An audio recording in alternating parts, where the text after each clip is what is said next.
Hey, what's up, everybody? This is Dr. Regina Bradley, and this is the 4991 series, episode number 2. And you know we had to do it for the ladies one time. The all-women's panel. Shout out to Esther Armour. I had to bite you a little bit, sis.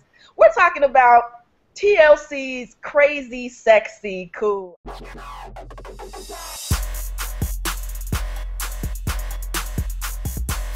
They were kids trying to figure out who they were.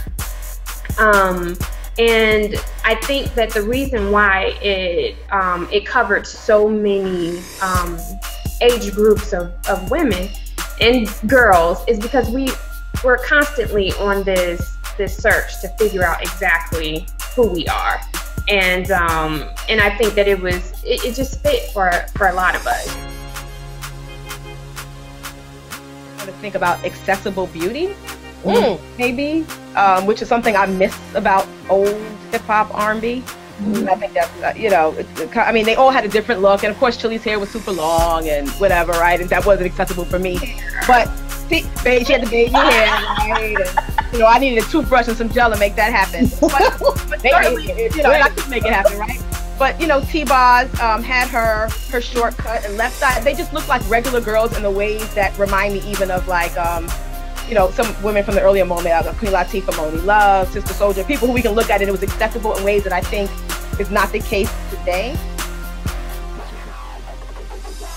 It's just funny, I was thinking about it earlier, like the terms that guys use to describe us. What are the 3 main terms, guys? Oh, she crazy.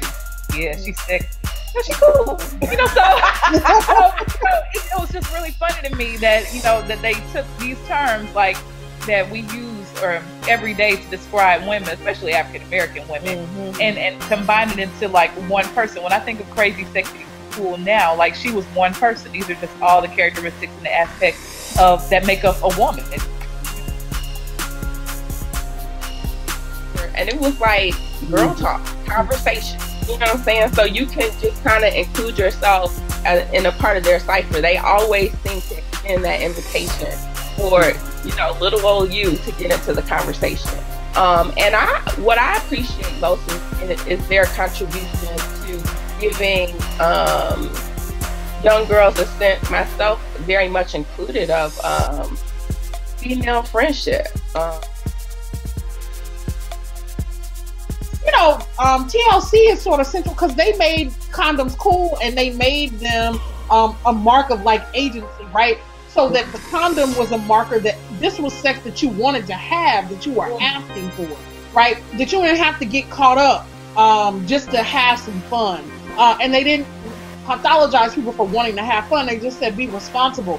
And it makes me miss that moment because it seems like now we are locked into these 2 camps where when we say we want music to have more depth, people think that means we don't want music that talks about pleasure, right? And this moment reminds us that we can have music that puts a pleasure aesthetic and a pleasure narrative and imperative front and center, but that recognizes, right, that if we don't do this shit responsibly, that Black communities suffer from that and Black women suffer from that.